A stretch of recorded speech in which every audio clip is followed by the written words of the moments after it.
if I may just use an opportunity to just deal with one issue.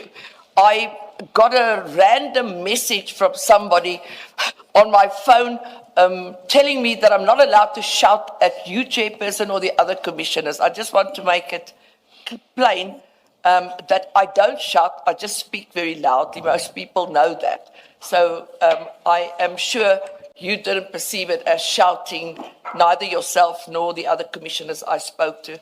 Just for people that don't know me, I speak very loudly. It's not shouting. Thank you very much, Chairperson. If it gives you any comfort, Mr. Heever, let me tell you that a judge, when I was appearing in the Mthatha High Court, once shouted at me saying I should not shout at him. So then we're in the same boat, Chairperson. I'm very happy to hear that. Thank you.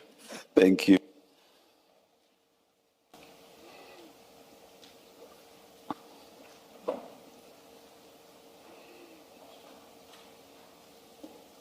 As an officer of the court, which of those... No, I will not give you time when you seem not to understand me.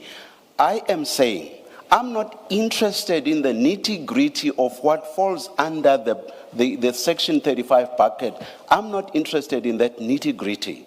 I'm looking at the broader question of, on those issues on which there is no question whatsoever, which can be dealt with by this commission, and you've agreed that there are. On those questions, why can't those questions be heard before the criminal process has been finalized? Whether, even accepting, as you argue, that there are some issues coming out of the plea deal which fall under the Section 35 basket, even accepting that, you have said there are some which do not fall under that basket, and my focus is only on those aspects that do not fall under that basket.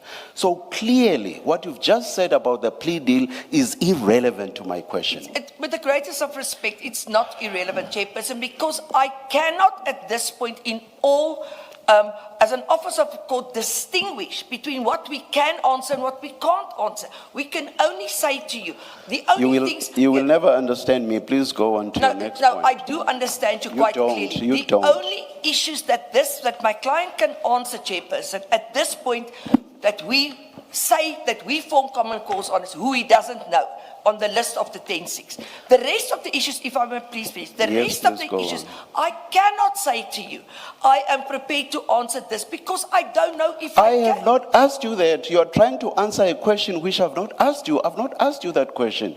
I have simply not asked you that question. I am asking you a general question. It has nothing to do with specifics, and that general question is, on those issues on which there is no question whatsoever, those issues, I will accept for a moment, for purposes of this debate, that there are plea deal issues that fall under the Section 35 basket, and which therefore will not apply to my general question. I'm going to refer you to the confidential medical report in that. I'm not going to discuss the contents, but if you can turn up page 128 of that medical report, when you read paragraph 1 of that report, that will deal with my learned friend's contention that there's an inability to explain attendance. And when you read paragraph 2 of that same report, particularly lines 2, 3, and 4 of the second unnumbered paragraph, that is a direct response by a medical practitioner as to why, potentially, there's an inability to give answers. So insofar as my learned friend says there's just no explanation at all, that's contradicted by the medical evidence of an expert in a particular field of medicine, which my learned friend is not. That's point number 1. Point number 2, my learned friend must choose his words very carefully with all due respect, because my learned friend talks about hundreds of millions of rands, companies that are continuing to service the state, multi-million rand businesses and so on, and he uses the quantum of my client's otherwise legal business to evidence some or other gratuitous behavior in front of the commission. Until such time that a court orders otherwise, that there was unlawful business dealings with the state to the tune of those hundreds of millions of rands, the fact that there's business that may or may not be done to the tune of hundreds of millions of rands is neither here nor there. So my learned friend must choose very carefully his words in elevating otherwise perfectly legal facts to be weaponized into some sort of smear, potentially, against my client and otherwise lawful activity. But apparently these social gatherings were known about before. And it's the first time we're learning about these things today. And I must place this on record, in as much as I don't for 1 minute question my learned friend's ability to rely on those allegations to raise a question about Mr. Karim's position in front of you. We would respectfully submit. And I know earlier there was an exchange about whether respectfully is respectfully or not respectfully, but I'm respectfully submitting. I'm happy you were listening. Yes, no, the commission is warmed up by the time I come here, so I know what I'm walking into. The point that I would make is that it's unfortunate we're learning about these in an open proceeding of this kind, and that these demands about what this formal postponement application needs to entail. As that, I don't understand the basis on which you are resisting. In fact, you say, I can never advise my client to answer questions. Well, it's for your client to make the decision whether to answer. Clients work on counsel's advice. It's not you who's answering questions. It's him who will tell you, this is what this question means. And you will say to him, well, that incriminates you. My advice is, you don't give them that answer because it incriminates you. It's ultimately up to him to make the decision, not for counsel to say you don't answer because it incriminates. So far, you haven't said to us, Mr. Matlala refuses to answer the questions that you have given to him. You haven't said that. Your case throughout is, I need to see what was discussed with IDEC, which I say, and I say it firmly, is completely irrelevant for purposes of your postponement and for our purposes. You keep on saying that, but in fact what you should be saying to us is Mr. Matlala refuses to submit a statement to the commission because of ABCD. Then we deal with it on that basis. Thank you. Commissioner, there's a few issues.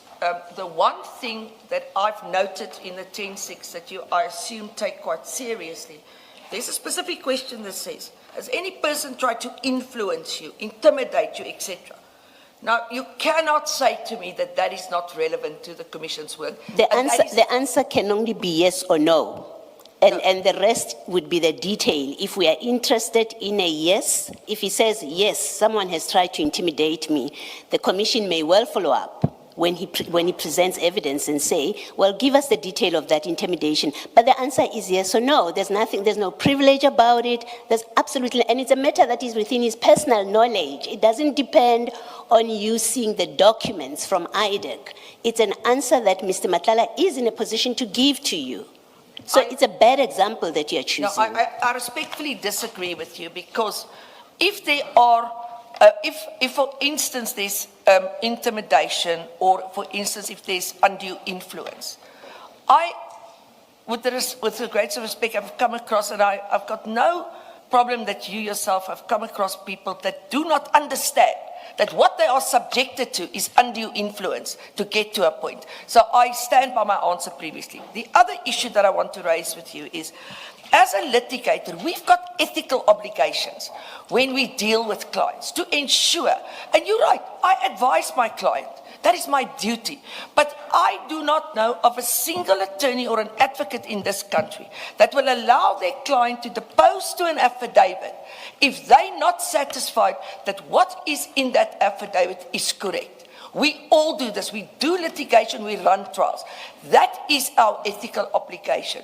And if the issue is then that I am obstructing the process, if I want to put obstructed in inverted commas, by insisting on making sure that what I have is correct, then blame me. Don't blame my client. because I believe that in acting as I am, I'm carrying out my ethical obligations. I've been doing this for long enough, so have you, to know things are not black and white. There's a vast grey area in between. And I want my client to come and assist the commission, but I want him at the end of the day to do so free of anybody coming and saying you're committing perjury because we've got something to the contrary. I want him to come here without later on falling foul of a previous inconsistent statement. It's my job to make sure that that doesn't happen. Can I ask you this question just to make sure that I understand your position? Is your position, and Mr. Matlala, when I say your, I really mean Mr. Matlala because he's the client, is your position that until you receive the material from IDEC that you say you need to see, what was given, what was offered, until you receive that, this commission will never receive a statement from Mr. Matlala and he will never testify? Is that what you're saying? No, that's not what I said. Then what is the relevance of the IDEC background material in a process that has been declared null and void? Maybe I must just go one step further and say that I have discussed with my learned friend, and I actually didn't want to go there, that we can sit down at some stage and try and work out some of these issues. But I'm saying to the Commission that all we want is we want an opportunity to comply with the 10.6. I've never said we're not going to comply with that.